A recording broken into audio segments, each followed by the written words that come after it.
کہ اللہ کی ذات سے فائدے اٹھانے کے دو راستے ہیں. اللہ کی ذات سے فائدہ اٹھانے کے دو راستے ہیں، ایک کائنات کے ذریعے، ایک اعمال کے ذریعے. دو راستے ہیں فائدہ اٹھانے کے لیے اللہ کی ذات سے، ایک کائنات کے ذریعے، ایک اعمال کے ذریعے. جو کائنات کے ذریعے فائدہ اٹھا رہے ہیں ان کو تو وقتی طور پر ملے گا دنیا میں، اور وہ بھی غیر یقینی ہے. اسباب کے راستے سے اللہ سے لینے والوں کو وقتی طور پر ملے گا اور غیر یقینی ہے، اور اعمال کے راستے سے لینے والوں کو بار بار ملے گا، یقینی ہے.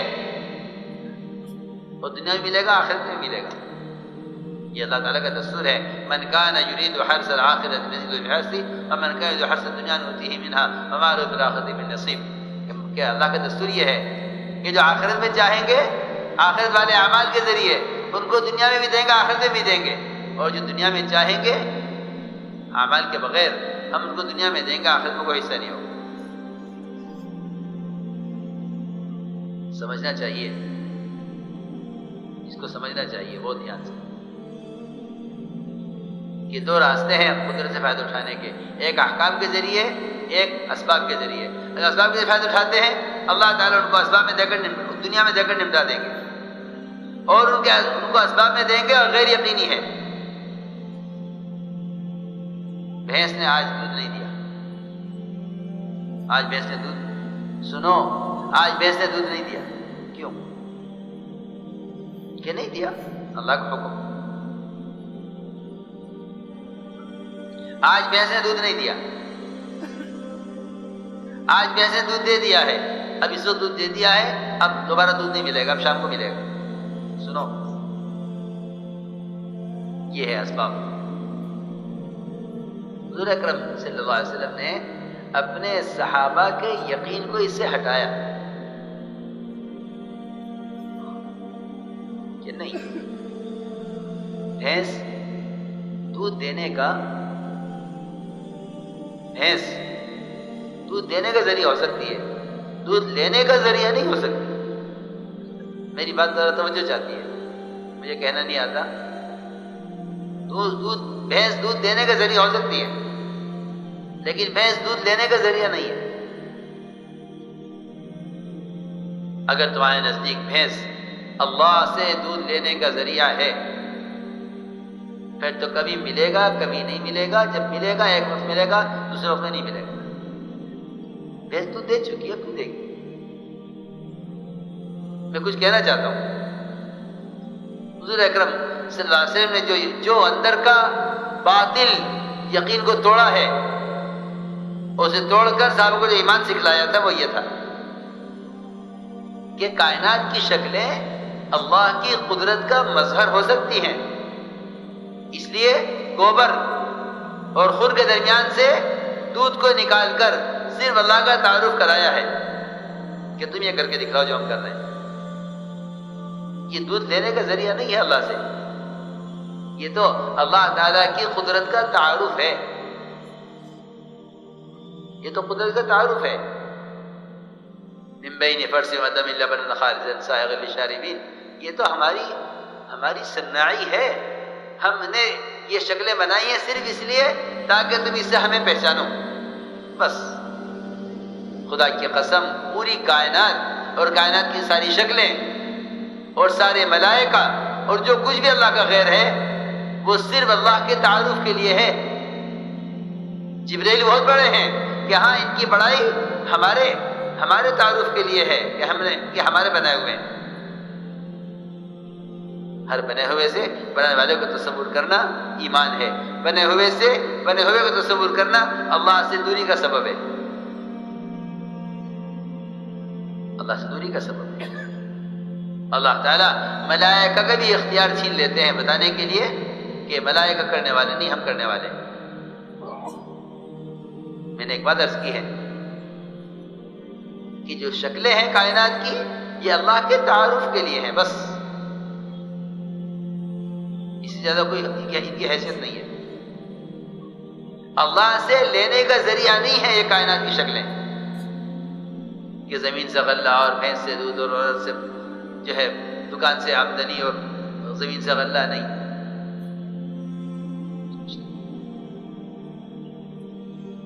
یہ اللہ تعالیٰ کی قدرت کا مظہر ہے، ذریعہ نہیں ہے. فرق معلوم ہونا چاہیے سب کو، اس کو یاد رکھنا جو ہم عرض کریں گے. حضور اکرم صلی اللہ علیہ وسلم نے اپنے صحابہ کے یقین کو شکلوں سے ہٹایا، شکلوں سے ہٹایا. اور اس کو کیسے ہٹایا سنو. میں اس کی مثال عرض کرتا ہوں، 2 قصے سناؤں گا، اس سے معلوم ہو جائے گا کہ صحابہ کے یقین کو شکل سے کیسے ہٹایا.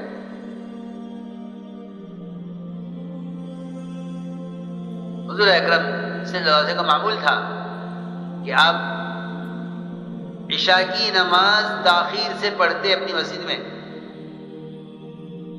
تہائی رات تک عشاء مؤخر ہوتی تھی.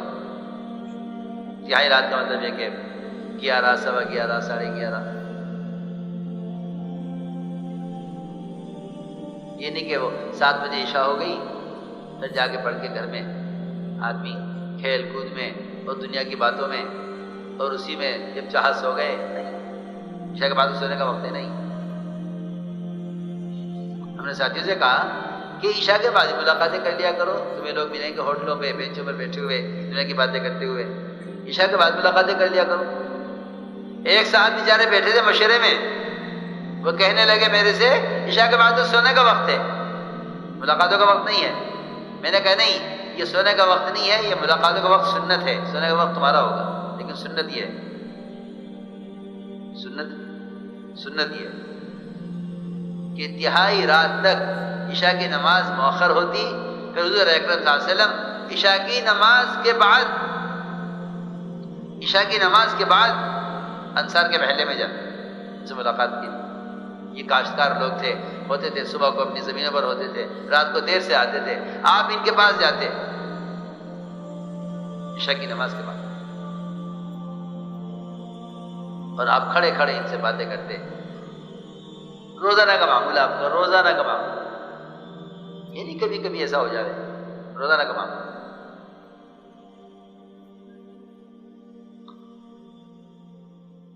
تو معمول یہ تھا کہ آپ انصار کے محلے میں جاتے، ادھر صحابہ بکریوں کے دودھ نکالتے اور صحابہ پی کر سو جاتے. آپ کے لیے پیالے میں ڈھک کر رکھ دیا کرتے تھے، آپ جب آئیں گے پی لیں گے. حضور اکرم صلی اللہ علیہ وسلم معمول کے مطابق انصار میں گئے. ادھر مقداد رضی اللہ تعالیٰ عنہ نے بکریوں کا دودھ نکالا، خود بھی پیا، صحابہ کو پلایا، آپ کا حصہ اٹھا کر رکھ دیا. حضرت مقداد رضی اللہ تعالیٰ عنہ بڑے بھاری بھرکم ڈیل ڈول کے آدمی تھے، تھوڑا سا دودھ ان کے لیے کافی نہ ہوا. جو رکھا ہوا تھا آپ کا حصہ، خیال آیا کہ اسے بھی پی لو. شیطان نے کہا ہاں پی لو، کیونکہ اللہ کے نبی تو انصار میں گئے ہوئے ہیں اور انصار آپ کے اکرام کیے بغیر آپ کو واپس کریں گے نہیں، یہ دودھ بھی تم پی لو. کہ حضرت مقداد فرماتے پہلے شیطان نے مجھے پینے پر آمادہ کیا اور جب میں نے دودھ پی لیا تو پھر شیطان نے مجھے ملامت کی. پھر آیا شیطان کہ تو نے دودھ پی لیا ہے، اللہ کے نبی کا حصہ رکھا ہوا، اب اللہ کے نبی تشریف لائیں گے اور دیکھیں گے دودھ نہیں ہے پیالے میں، وہ تیرے لیے بد دعا کریں گے، تو ہلاک ہو جائے گا. فرماتے ہیں میرے ساتھ دودھ پی کے سو گئے اور میں ہلاکت کے انتظار میں اور ہلاکت کے خوف میں کروٹیں بدلتا رہا، جاگتا رہا. آپ تشریف لائے، سیدھے پیالے کی طرف بڑھے، پیالہ کھول کر دیکھا اس میں دودھ نہیں تھا. آپ نے دونوں ہاتھ اٹھائے دعا کے لیے. میں سمجھ گیا کہ تیرے لیے بد دعا ہو رہی ہوگی. میں آگے بڑھا، میں نے سنا کہ آپ کیا دعا مانگتے ہیں. آپ صلی اللہ علیہ وسلم دعا میں کہہ رہے تھے اللہم اطعم من اطعمنی واسق من سقانی. اے اللہ جو مجھے پلایا تو اسے پلا، جو مجھے کھلایا تو اسے کھلا. تو یہ دعا جب مانگتے ہیں، جب ہم کسی کے یہاں کھانا کھاتے ہیں جا کر، جی ہاں، اور آپ نے یہ دعا جب مانگی ہے جب کوئی دوسرا آپ کا دودھ پی گیا، آپ نے سوچی دعا مانگی. چنانچہ حضرت مقداد اٹھے، چھری اٹھائی، عرض کیا کہ یا رسول اللہ دودھ تو ختم ہو گیا ہے، دودھ تو ہے نہیں. جو میں سمجھانا چاہتا تھا دودھ تو ہے نہیں، دودھ تو ختم ہو گیا. بکری ہے، اس کا دودھ نکل گیا، اب دوسرے وقت میں دے گی۔ میں بار بار یہ سمجھانا چاہتا ہوں، ہم جس رخ پر چل رہے ہیں نا،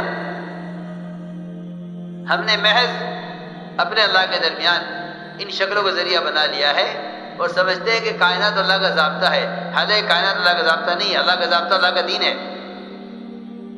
کائنات ضابطہ نہیں ہے، دین ضابطہ ہے۔ تو میں مقداد کیا ہے، کہاں جا رہے ہو؟ عرض کیا کہ دیکھتا ہوں جو ذرا گوشت والی بکری ہوگی وہ آپ کے لیے ذبح کرتا ہوں، آپ کے لیے کھانا بناؤں۔ فرمایا نہیں، چھری یہاں رکھ دو، بکری ذبح مت کرنا، بکری ذبح نہ کرنا،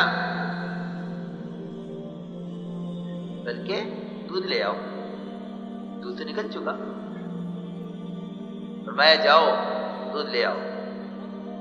یہ گئے، جا کر دیکھا ساری بکریوں کے تھن دودھ سے بھرے ہوئے، ساری بکریوں کے تھن دودھ سے بھرے ہوئے۔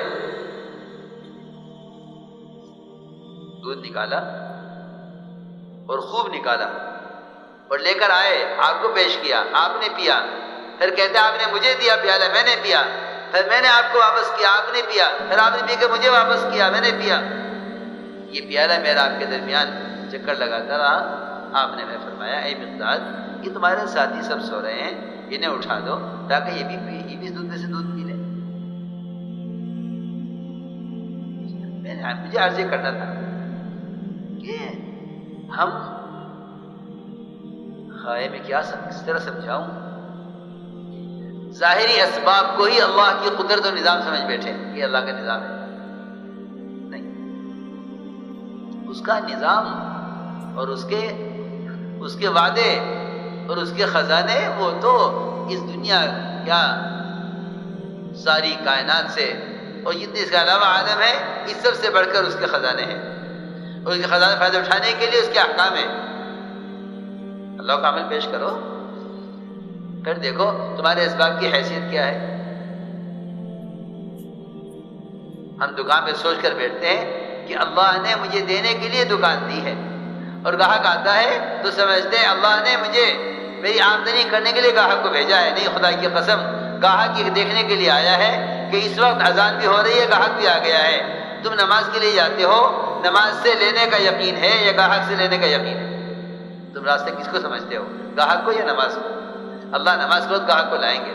اللہ نے سارے اسباب اس امتحان کے لیے بنائے ہیں کہ مجھے دیکھنا یہ ہے کہ بندہ سبب میں حکم پورا کرتا ہے یا نہیں، اور بندہ سبب کو حکم پر چھوڑتا ہے یا نہیں۔ جی ہاں، ورنہ آپ دیکھ لیجئے، ادھر گاہک آئے گا، ادھر مغرب کی اذان ہو جائے گی، تاجر سمجھے گا، سوچے گا کہ نماز کے لیے جاؤں یا اس گاہک کو سامان دوں۔ اگر نماز کے لیے جاتا ہوں تو گاہک ہاتھ سے چلا جائے گا، اگر گاہک کو سامان دیتا ہوں تو نماز جائے گی۔ جس چیز پر یقین ہوگا اس کو مقدم کرے گا۔ اگر یقین کائنات کی شکلوں پر ہے تو نماز کو چھوڑ کر گاہک سے کو مال دے گا، اور اگر یقین اعمال سے لینے کا ہے تو گاہک کوئی پرواہ نہیں کرے گا کہ نہیں، رزق اللہ دیتے ہیں، گاہک رزق کا ذریعہ نہیں ہے۔ گاہک رزق کا ذریعہ نہیں ہے تو تجارت بھی رزق کا ذریعہ نہیں ہے۔ سوال تو یہاں آ کر کھڑا ہوگا جب نماز اور گاہک، کسٹمر دونوں ایک ساتھ جمع ہو جائیں گے، تب فیصلہ ہوگا کہ تم ایمان والے ہو یا تم تجارت والے ہو۔ سیدھی سیدھی بات، سیدھی سیدھی بات۔ اب فیصلہ ہوگا کہ مومن ہو یا تاجر ہو۔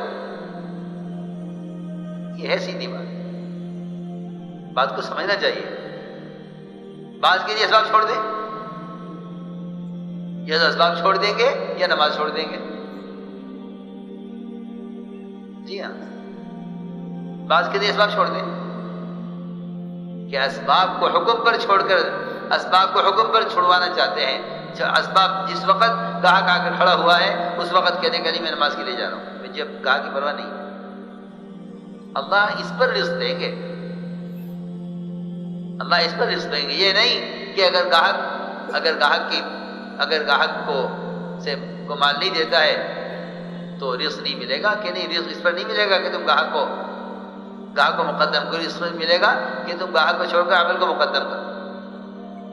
میں نے عرض کیا کہ حضور اکرم صلی اللہ علیہ وسلم نے اس طرح اپنے صحابہ کا یقین ظاہر سے ہٹایا۔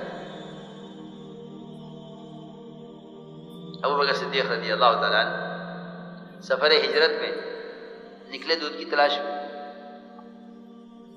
لوگ کہتے ہیں کہ اسباب ہوں اور اسباب کارآمد ہوں،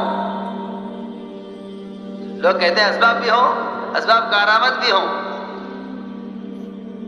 حالانکہ جب اسباب کا ہونا ہی اصل نہیں ہے تو کارآمد ہو یا ناکارہ اسی کا فرق پڑتا ہے۔ جو لوگ اللہ کی ذات کے ساتھ واقعی تقوی کے ذریعے تعلق قائم کر لیتے ہیں نا، اللہ تعالیٰ ان پر اسباب کی حیثیت کو کھول دیتا ہے۔ اسباب ان کے پیچھے بھاگتے ہیں، اسباب ان کے پیچھے بھاگتے ہیں، رزق ان کے پیروں میں آ کر گرتا ہے۔ میں نے عرض کیا کہ ابوبکر رضی اللہ تعالیٰ عنہ سفر ہجرت میں نکلے دودھ کی تلاش میں۔ ایک مشرکہ عورت وہ ریوڑ چراتی ہوئی ملی۔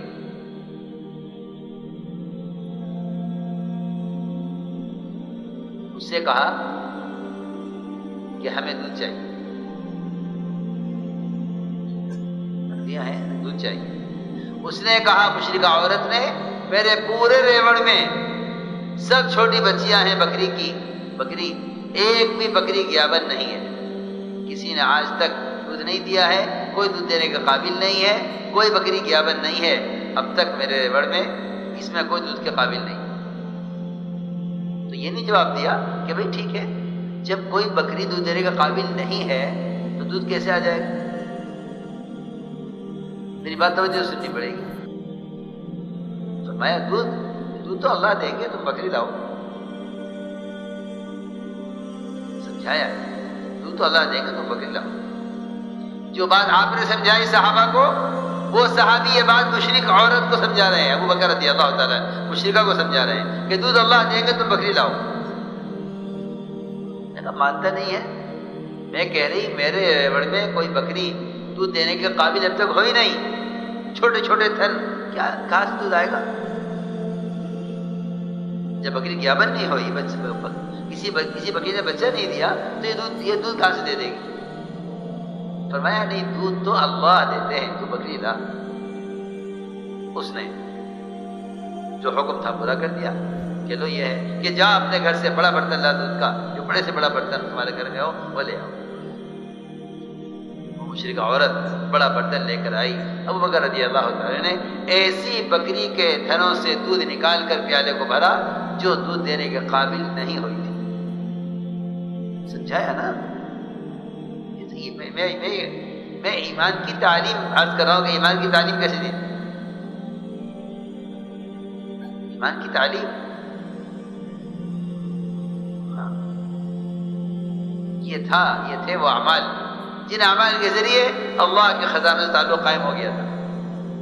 اب بکری دودھ والی ہو یا بغیر دودھ والی ہو یا دودھ دے کے فارغ ہو چکی ہو، اس سے کوئی مطلب نہیں ہے، اللہ سے لینا ہے۔ میرے دوستوں عزیزو، ایک تو اللہ رب العزت اپنی قدرتی ظاہر فرماتے ہیں، قدرتی ظاہر فرماتے ہیں کہ زمین سے غلہ دے دیں، اور ایک ہی قدرت ظاہر فرماتے ہیں کہ اس مٹی کو ہی آٹا بنا دیں جس مٹی سے غلہ اگنا ہے۔ ابراہیم علیہ السلام کے لیے اس مٹی کی بوری کو آٹے میں تبدیل کیا جو مٹی گھر کی مرمت کے لیے لا کر رکھی گئی۔ یہ سمجھایا گیا کہ تو عمل مقدم کرو، کیونکہ قدرت وعدوں کے ساتھ ہے، وعدے حکموں کے ساتھ ہے، اسباب کے ساتھ قدرت بھی نہیں ہے، وعدے بھی نہیں۔ یہ ہے برکت۔